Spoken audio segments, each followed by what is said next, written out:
Okay, we're now live. Hey everyone, Dro here. Been a while, but I'm just going to start trying to do more content for everyone. So this is the IEM Oakland games between Team Solar Mid and the Unicorns of Love. It's been a while since I've done this, been quite a while actually. So I want to start making more regular content again. And yeah, I'm just going to try and do some more VOD reviews. It's been a while, so I've done things like this, so might be a bit rusty, but we're going to go through it together. So let's mute this. So let's go through to the end of champion select because we don't really need to see it in its entirety. Let's wait for the unswapping. Where are we? Here we go. So is that what they pick? Do they pick the Oriana? I don't think so. So game plank. This is game one. I don't know how many I'll be doing today. It depends how I feel. So we've got game one here, and we have. Let me turn up the quality here on YouTube so we can see things better. Yep, cool. Just gonna play. Oh, it's technical difficulties. Yep, there we go. Right. So we have got Bard, Cassiopeia, Nidalee bans. Nidalee blue side is quite surprising. This frees up a ban on Unicorn side.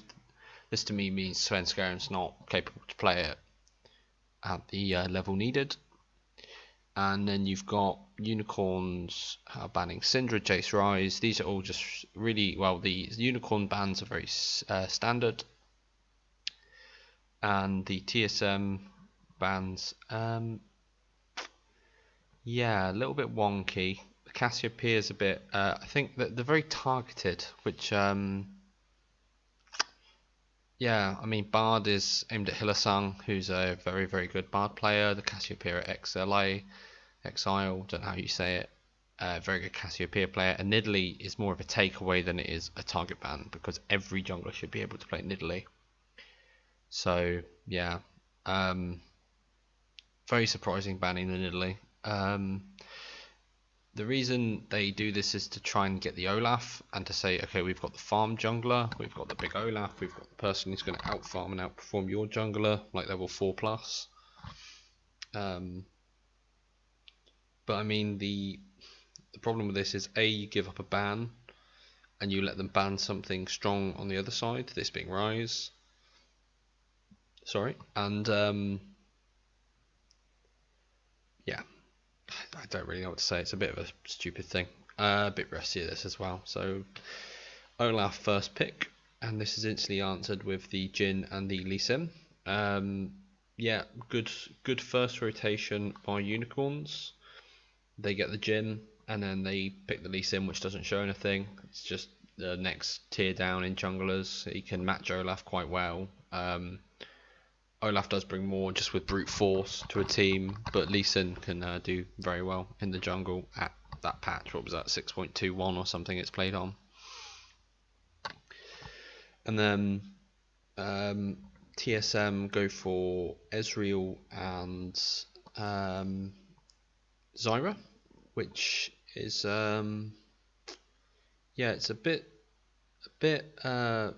I mean, I like the Zyra because they've already locked in the Jhin, which does make Unicorn's first pick Jhin actually, now that I look back at it, pretty bad. I think I mean, if you take the, you have to take the Jhin Zyra lane. I think if you like, if you're taking away the Jhin from Wild Turtle, you then have to take the Zyra so that they can't get that lane. But then the problem with that is that you then have Ashe Misfortune up. Jhin Misfortune doesn't really work that well, so TSM have actually outpick banned them a little bit there with that. But I mean, the Ezreal I don't really like. I think you're better off going for the Ashe. In all honesty, Ashe is a better pick into Jhin, and it gives you more kill pressure as well. But the Ezreal is fine, but it's not my pick. It takes too long to scale up, and you've already got scaling components coming up.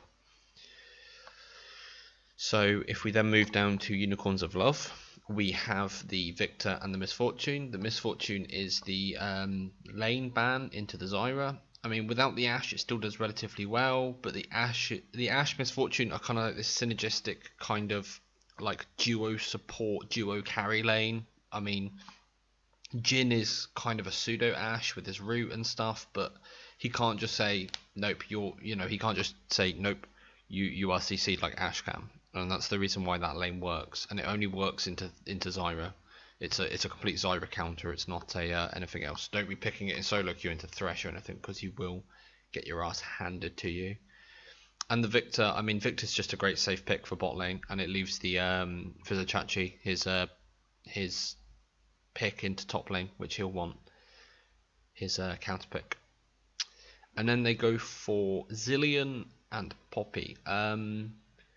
I mean, TSM are really the only team I can think of at the moment who keep trying to force this Zilean.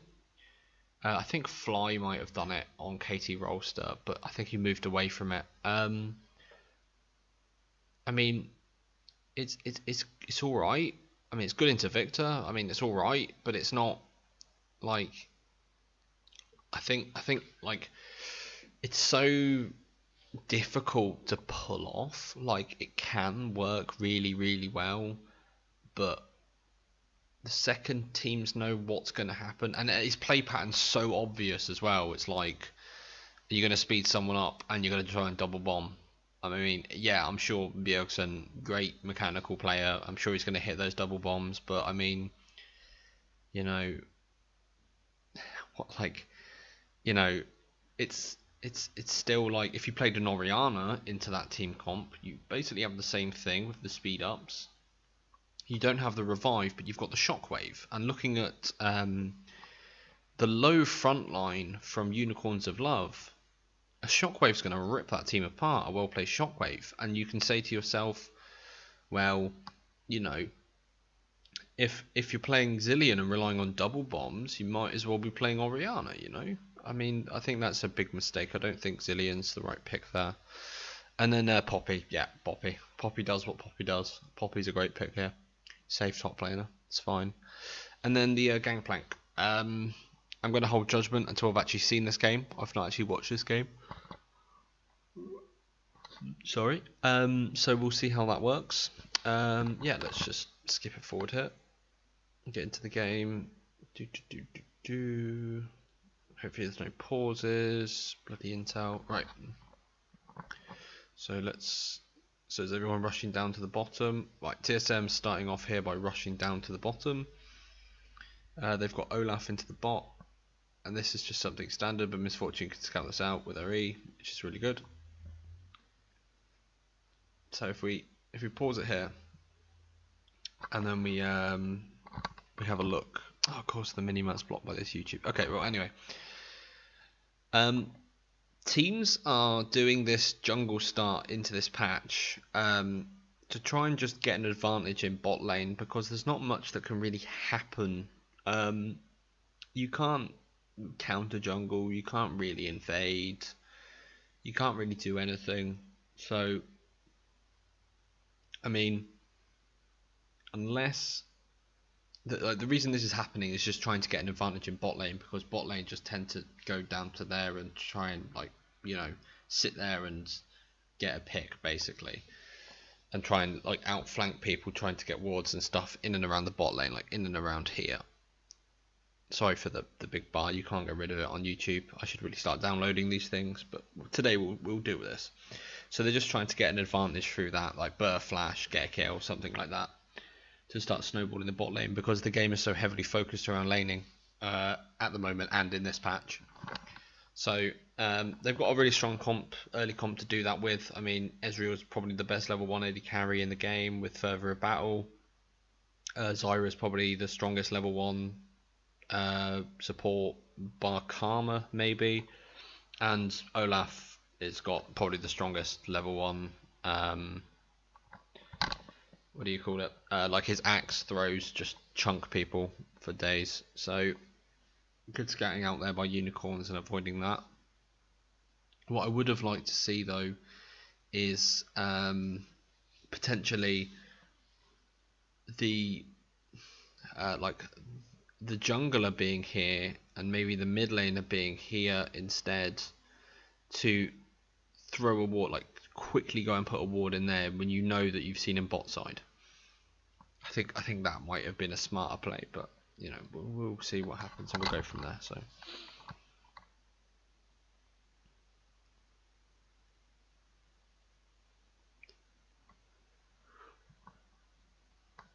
they're just looking for vision here. This will be a very standard level 1.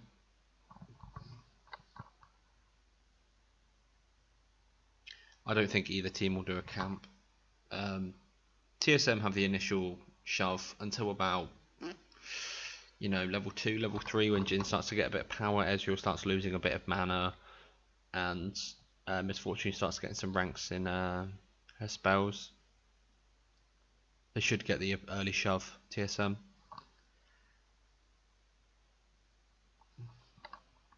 Whoa, 6 trade.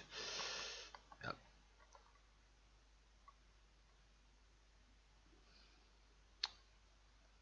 I mean, this is what I was scared of with coming back and doing these VOD reviews. Is, I mean, the game is so focused around laning now, and I can't really say much about laning. I mean, I could go into all the intricate details about what they're doing and why, but I mean, it's not that interesting, and there's people who can explain it so much better than I can, like LS, about like the intricacies between laning. I prefer to go about macro strategy and showing that off. So yeah, if we look at what Lee Sin's doing on the map, Lee Sin is power farming down, while Olaf is power farming down at the same point. They're both looking to get bot lane ahead. It's kind of the catalyst to this game. It's really dependent on which bot lane gets super fed, because the mid laners are pretty farmy with a little bit of support. Victor more damage orientated than support, with you know, with Zilean being more support and a bit less damage, a bit more reliant on the skill shots. But like, Poppy should make the top lane into a farm lane. Gangplank's just looking to scale up and play safe. This is a bad move here by Move. I mean, he'll yeah, he had to burn his flash there for literally nothing, because Olaf's so strong. And Olaf now just gets free reign in his jungle. He should take yeah, it's taking his blue, which is going to take it away from Victor, which is a huge take, because the Lee Sin was looking to pass this off with the way they had the mid lane shoving all the time.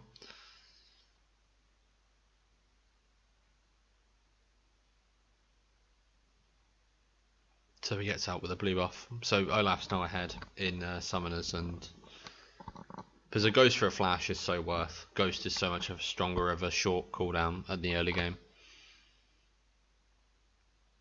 So Ezreal's running out of mana. So here they use the Zyra pressure. They look for a good trade. And now they're just looking to shove it in so Ezreal can go back and buy his tier and start stacking. And it'll be a poor start for Jhin as well. Maybe he'll only get double longswords if they could stop the back hit. No, he should have. If he didn't have E there, he should have tried to stop the back. That would have been huge.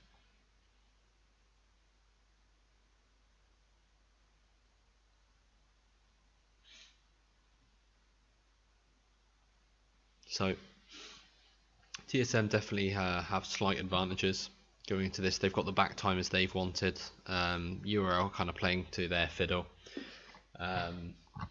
Apart from in the top lane, where it seems Visachachi's got a little bit of a CS lead. So I mean, I might skip forward a little bit here, because this is just all going to be laning. Do something, let's see what's happening here. So yeah, Bergson just catches Exile. Yep. So I mean, Zilean does win the matchup in the mid lane, and that's basically what it's there. When it works, it's amazing. When it doesn't, it's completely pointless. But Victor still has like point and click damage. He still has like, I mean, if you dodge the bombs, that's it. Zilean's like no more damage. So he managed to get out the gank. If I just rewind it a little bit, we can see what happens before that. So he's seen that he's got a pink ward in there, and I think he just takes the long way around. Is he seen on that ward up there? Yeah, he's even pinged out. This is really poor by Vizichachi, and he probably has to burn his flash for what he doesn't see. So I mean, he's pinged out on a ward that's in there, and he still is just pushed up. I mean, he can get out. Oh, he doesn't even use his flash. Okay, so we got out, but I mean, I still don't like it. I still think that was pretty poor play. But a move, just taking advantage. Exile his with no summoners, and he's way too far up in the lane, knowing Olaf's coming down from the top side, and his jungler's invading, so that's just poor play by Exile. I wouldn't even, like, I don't like it when commentators say, oh, what a great play by TSM. I don't think that's a great play. I think that's a very standard play. I think, I'm just going to go on rant here, I think part of the problem with Western teams is people give too much praise for what should just be a well done, that was an executed play.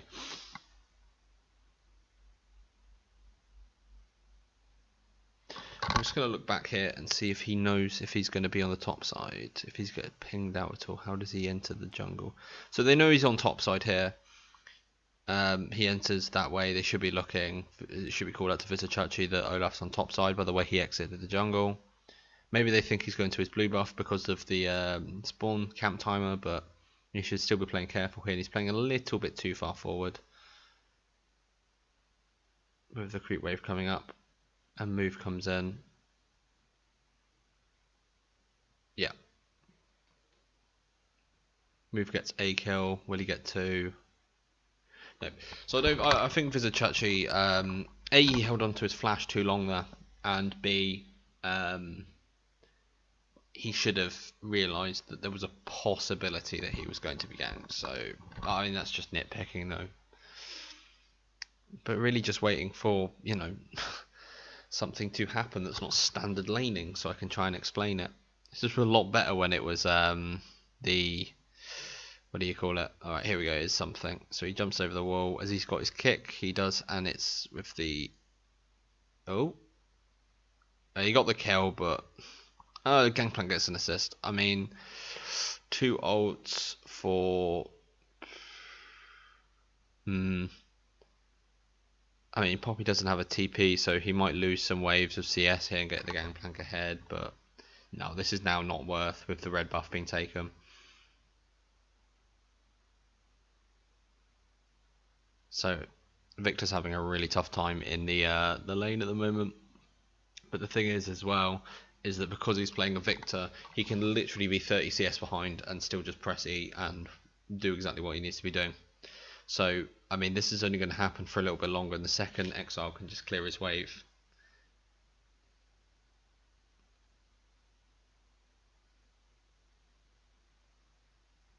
I mean, this is just yeah, this is a, he should have let himself die, I think. Right, okay, so if we go back there, let's go back a little bit, see what was happening there. So, should he know that Olaf is in that side of the jungle? Is there anything to spot him going in? No, there is not. So I'm looking at the mini map here. So Olaf takes red, and then they decide to dive Exile. Which, I mean, he has no idea about this. He probably thinks he's somewhere else on the map. If he's not, you know, he's hovering around that side, he must know that. He must think that he's at his red buff or something, because he hasn't handed over the blue yet. So, yeah. Move just makes the mistake of just engaging. He should have just backed the fuck off. Sorry, he should have backed the hell off. Shouldn't swear. Keep this stream PG-13. Don't want YouTube on my butt. So, yeah, that's just a mistake by both of those two. I mean, in the bot lane, you now see what I was talking about, where if you look at the CS numbers here, you had Ezreal was winning the shove level 1, level 2, level 3, and now slowly as it started to build up and we've got some levels, it's now just turned the other way. So, I mean, what they're going to be looking for here is a Jhin ult onto the Zyra, into a Misfortune ult or something. But the difference between having a Jin ult and having a Ashe ult is Zyra can fight back against the Misfortune, but Misfortune should outrange the Zyra and her like spell focus. Something I want to go into is people ask why. I've seen it asked a lot, and people pick it a lot. Well, used to anyway. Why is Misfortune a Zyra counter? Misfortune is a Zyra counter for two big reasons. One is her ability to deal with plants. It's probably one of the only people as we're watching here. Someone getting 1v1, terrible. So I'll just pause it here. So Zyra plants have a weird kind of health pool where they have that kind of tick tick tick sort of health. They've got like the 3 bars. Misfortune's passive plus auto on a fresh target with the passive counts as 2 of these health ticks. Also, the ticking damage from Make It Rain also counts as 3 hits, very quick succession. And the only other champion that I know of who can do this sort of thing, like that I can really think of coming to mind because I play it a lot, is Rumble. Rumble's Q literally wipes Zyra plants off the map. And the second reason is to do with the amount of damage and the area of damage that Misfortune can put out with her E and her R is a lot further away than Zyra can hit you. So the reason you play Ashe Misfortune is you zone them with the arrow from Ashe, and the second the arrow is available, you throw it at Zyra. You either burn a flash, you do something, and say it hits her, you then E ult on top of her as Misfortune, and you either chunk her out of lane or you kill her, and you win the lane that way. So yeah, so let's just go back a little bit here. Yeah, he just doesn't respect the haunts that might be in the bush. He thinks he's based. This is just greed and no respect, and he walks too close to the wall. And as a Poppy player, he should not have walked that close to the wall. So pretty standard stuff.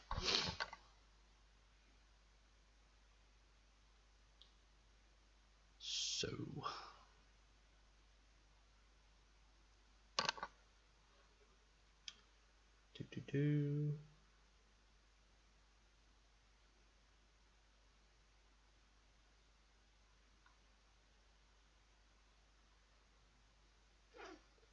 So UOL is taking the dragon here. He's just sneaking this. He probably knows there's no vision on it, and knows that he'll probably be given the blue buff over with timers. That's just a smart thing.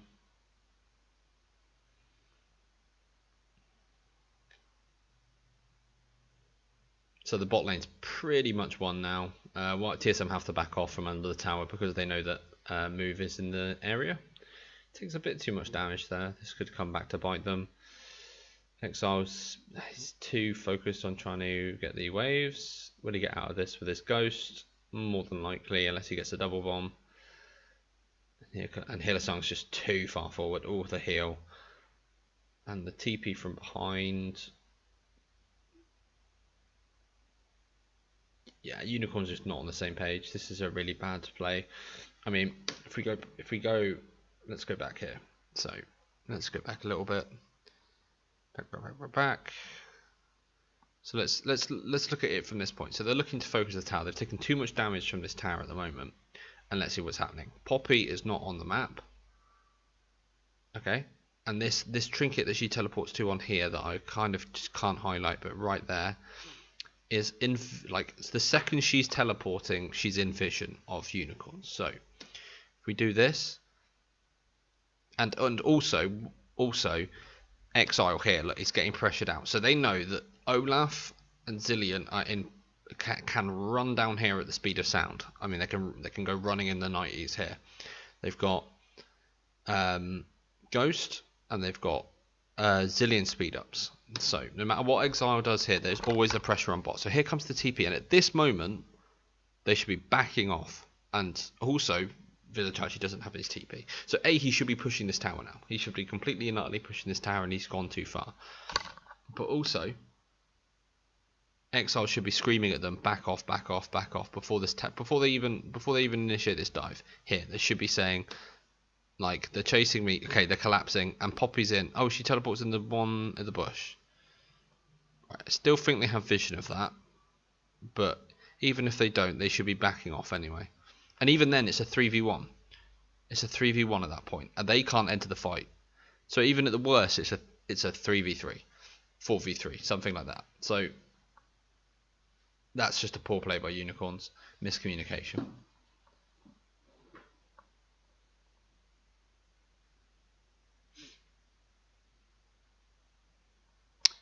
So poor play, but there's nothing. I mean, there's a few mini objectives for TSM to get off the back of this. They might get the tower, but I think UOL already got the first tower. Yeah, they did. So in time, but TSM are now just moving everything up. They've got the stronger mid game now because they've been winning the early game with a 4-1 Olaf. Olaf is so strong into the mid game with he's not even got an item, and he's probably the strongest champion on the field, along with Zyra. So their mid game's pretty strong. UOL should be looking to, yeah, they are. They're looking to move their bot lane up this way and putting the Gangplank into the long lane, which is very dangerous. It's not even a long lane. They've got the tower still. Yeah, they're looking to swap it now. It's a bit late, but okay. So we've got a replay. Let's just skip this. Don't need to see this.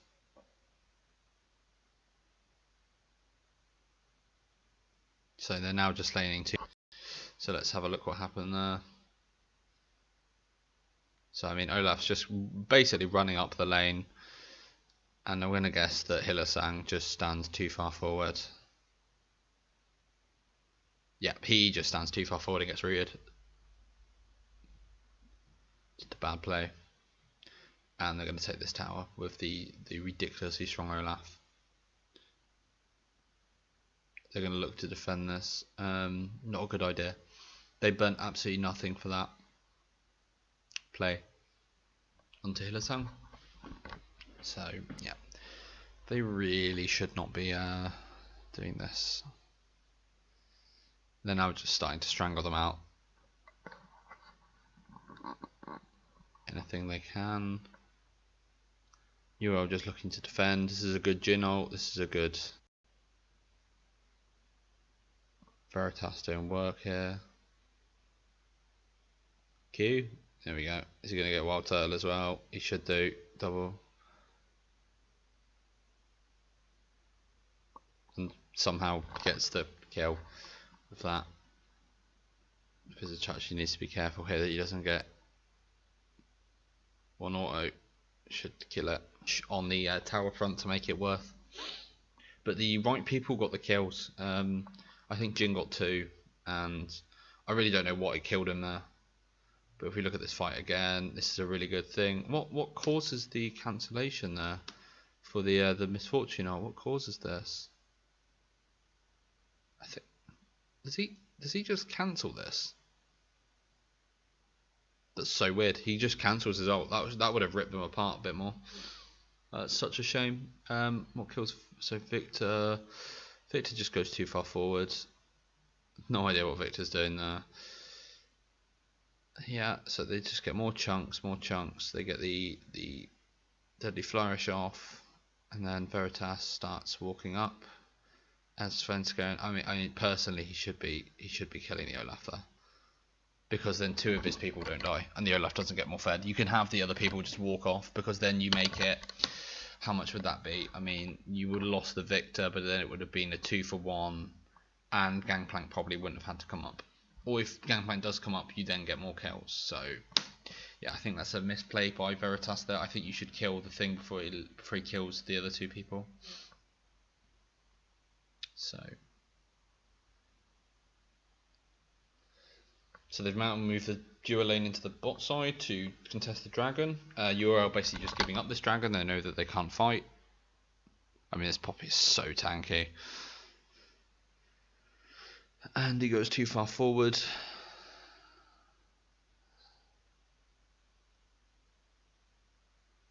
Yeah, that Poppy is a menace, because they've got 3 ADs on them. The only AP on their team is actually Victor.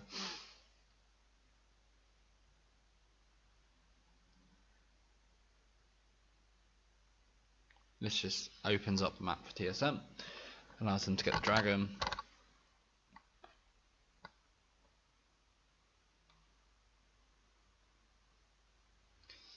So maybe let's skip forward a little bit here, so we're not just narrating wave wars.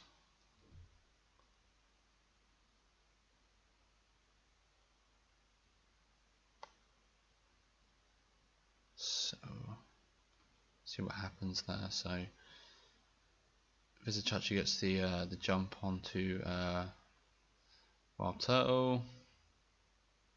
Should get the kill. Should get the kill. Nope. Is that a double TP? As a double TP onto the same minion. It's a huge investment for a Gangplank, personally, but it does now give them the push into the bot side. I mean, they're now completely on the wrong side of the map, and they're doing nothing to defend this. Misfortune support can't hold those two. They've got Jin in the top lane, but they're losing their bot. And Victor and I mean Victor and Lee Sin did absolutely nothing. Though this is just a comedy of errors here by UOL, by the Unicorns. They lost a tier 2 there for relatively nothing. They gained a tier 1, yeah, but I mean that's fine. But I mean Lee Sin and Victor did like they just stood around as lemons there. So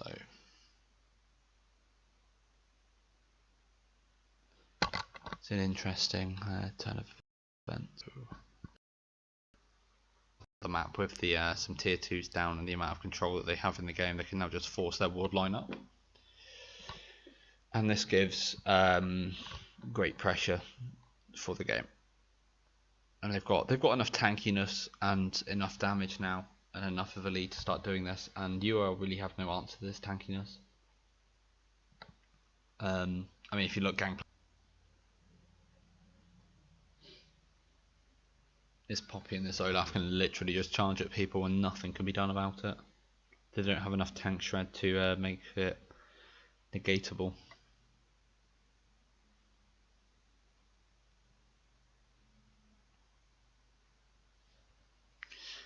What surprises me is the how little farm Wild Turtle has. It's quite surprising. They've funneled. I mean, he's just been pinged around the map, but even still, I mean, so is Veritas, and Veritas has a 30 CS lead up on him. It's very, very surprising for someone of his. People in NA keep saying how good of a caliber of player he is. So, I mean,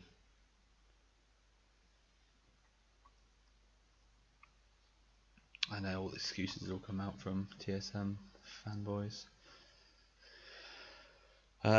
So I think TSM actually need to be doing a better job here of controlling the vision. They're really not pushing the vision line up aggressively enough. They really need to be forcing that.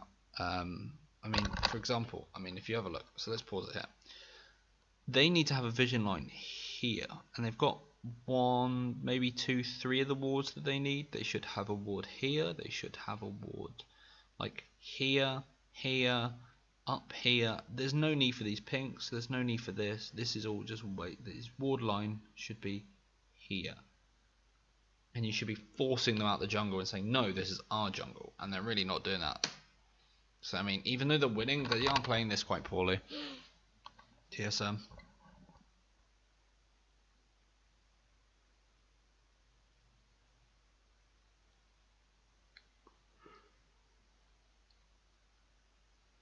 Sorry about that. Needed to yawn.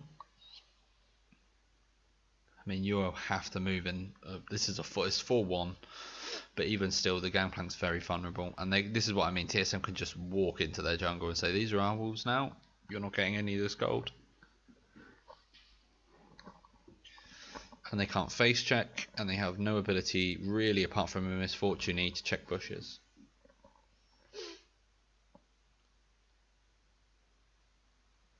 So going to take the blue away as well. Now they're starting to put the wards in. Now. But this is a couple of minutes too late. I think they could have really forced some issues here. I think with their level of tankiness as well, TSM could force a Baron here. You could. They're giving too much away in vision around Baron. I think you should be getting rid of the vision around Baron here with the vision, with the amount you should be brute forcing into this jungle. What dragon is next? Doesn't say. Oh, excuse me.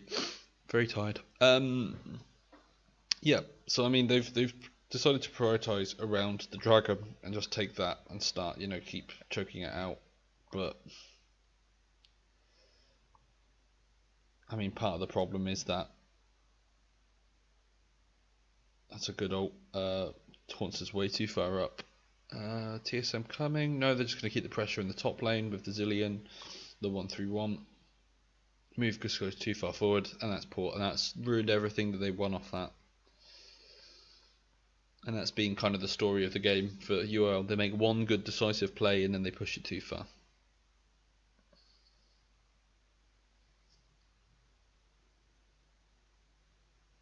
It's good by Vizichachi. He's going to get that, but I mean, it's a... Oh, good flash.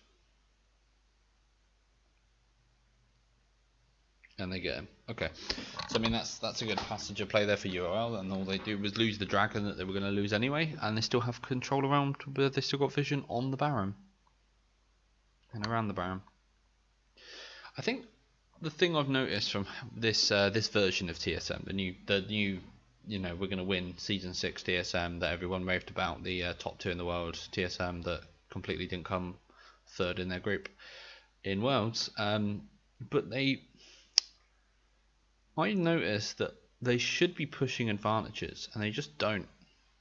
And I don't know what this is down to, if it's shot calling, if it's attitude towards the game or game plan, but they seem to spend a lot of time, instead of forcing an issue and saying, no, look, we've got this advantage. I mean, they've been what, like 6k up at one point with a fed Poppy and a fed Olaf tanks. You should be looking to make skirmishes that the other team can't fight you in, and team fights with your big tanky front line that A, can't be killed because of a Zillion, and B, just do so much damage because of the nature of the tanks that they've got, with them being more bruiser orientated.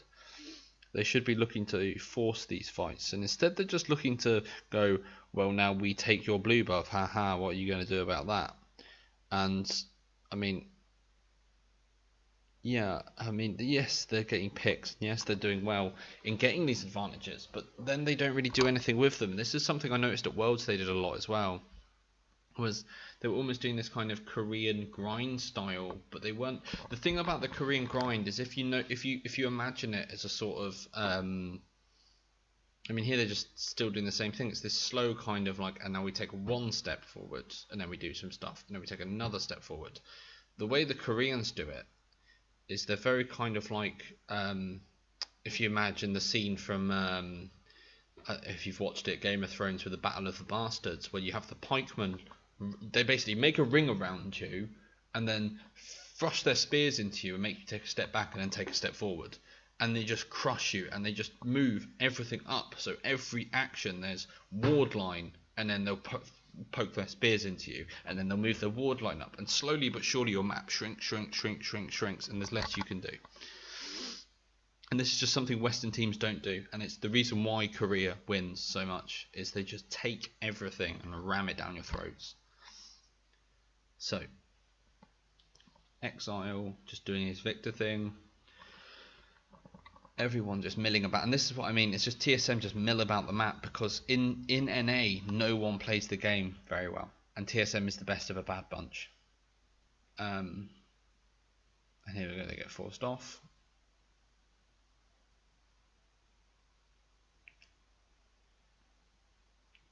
See, and this is, I mean, I know I was telling them to force issues here, but in my opinion this is over-forced. He could, yeah, he dies there. I mean, they're probably going to win this just because how fed they are, but that's, I mean, he missed a lot of shots there. Oh, he got the Zyra. Okay, so I mean, I think Misfortune goes a bit too far away here, and he doesn't have an ult. Is he going to get the kill? Nope, he's going to go away. This is too forced. This is too thing. I think what would have been better there is, I mean, I know that it comes out on top, but that could have gone terribly wrong for them. That could have gone so much worse, and they probably had to blow more than if they just went back to Baron. I mean, if you go and look back at what they had and what they did, they burnt the Misfortune ult, they burn, I think, some other flashes or some other ults, and they're not looking to like completely snuff out the game here for for UOL. They're kind of looking to outplay them instead of just stopping them from making a play. I think that's part of the problem, in my opinion, of Western teams, is they never look to try and counteract the play. They always look to outplay. Instead of just saying, well, now you can't contest Baron, let's take Baron. They then go, oh, well, we'll fight them now. And it's like, maybe not the best idea. So let's skip forward a little bit, as it'll be a rewind.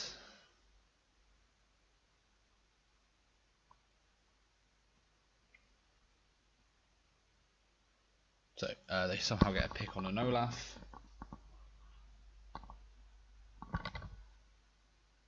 Jin's going to do his ult. Doesn't really do much. He's not fed enough. Against carries, doesn't have an affinity edge or anything.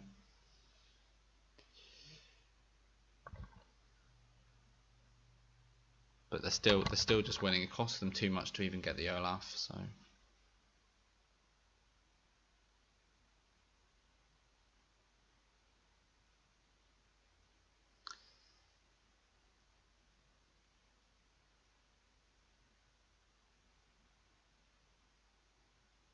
So, I mean, from watching this, like really watching this, if you hadn't told me, like, no, let's not put it that way, but like, if TSM hadn't had the early advantage, I think this game goes to UOL, because the only reason TSM are winning these fights is their early advantage, honestly.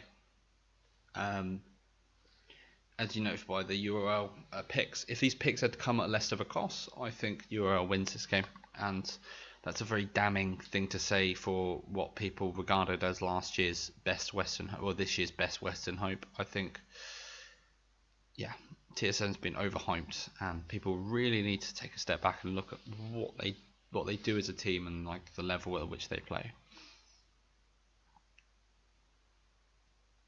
So.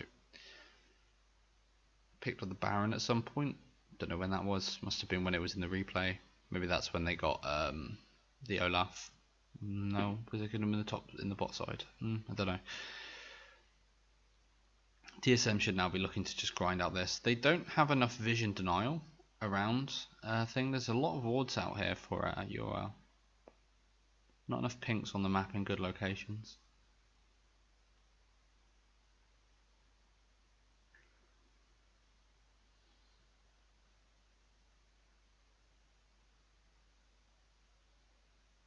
So just looking to siege up the tower here.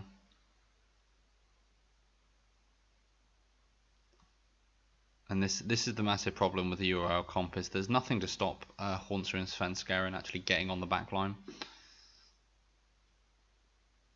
And they're too tanky for AD. So the only person who can really do any damage to them is the... Oh, and they got rid of the back line, but they got the Poppy. But they had to blow so much to get it. Wild Turtle too far forward, but he might get a kill here because he's pretty fed. Nope. Unless the Misfortune dies. Yep, Misfortune dies. Wild Turtle getting away with that there. Really poor play by him there. Too far forward, too far aggressive. So they're going to back off here, and now they should be looking to the bot side because the dragon should be spawning soon on the top side for some reason.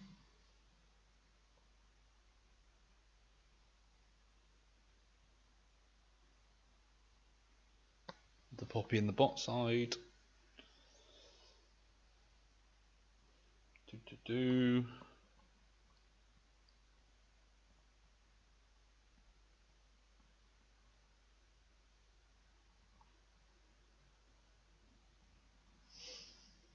So they're just going to look to push up base and quite...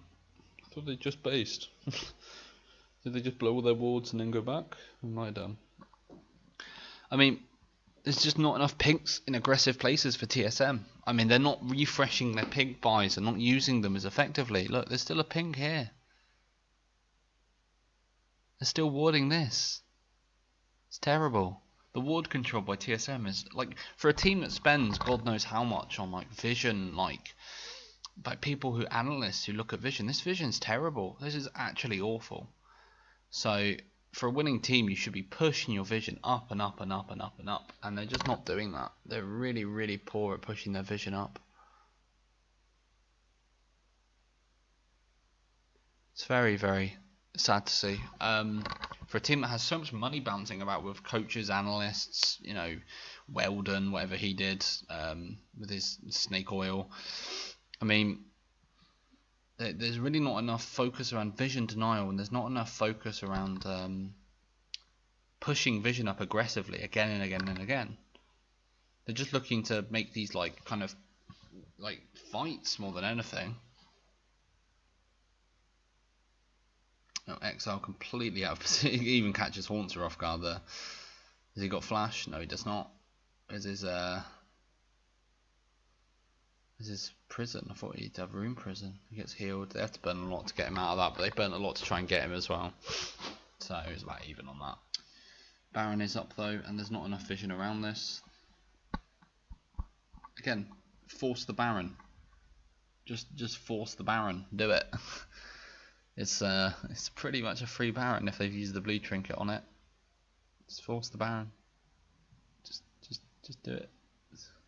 Stop trying to go for the pick and just force the Baron. Make them come to you, blow loads of stuff, and then go forward and do it again. It's really, there we go. About 30 seconds too late because people are now in position to contest. They might win this fight through their gold lead, but it's just that was just so poor. Not enough, you know, not hard enough of a decision there. That's a really good poppy ult.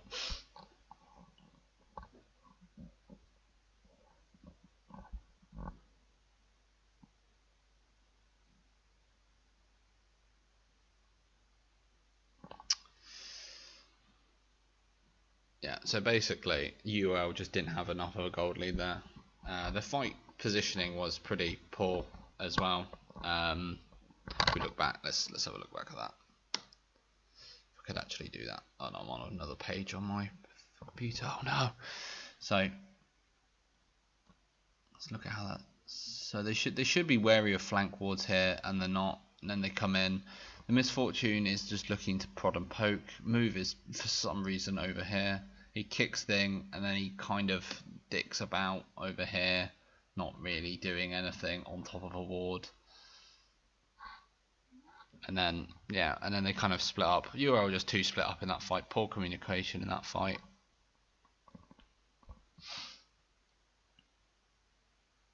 And they're just too tanky, and they've got too much of a gold lead. So I mean that should be game. So thank you very much for watching, guys. I was planning on maybe doing some more, but I'm feeling a bit tired now. My voice is hurting because I've not done this in 9 months, 10 months or something. So I'd really like to be doing some more. So if you like what you've seen here and you've enjoyed what I've been doing, I will probably do the other 2 games for this in a couple of days maybe. So please like and subscribe. Please follow me on Twitter and donate if you'd like to see more content. But if you don't, well, I'm not your dad. Do whatever you want. But thanks for watching, guys, and I will see you around. So bye bye.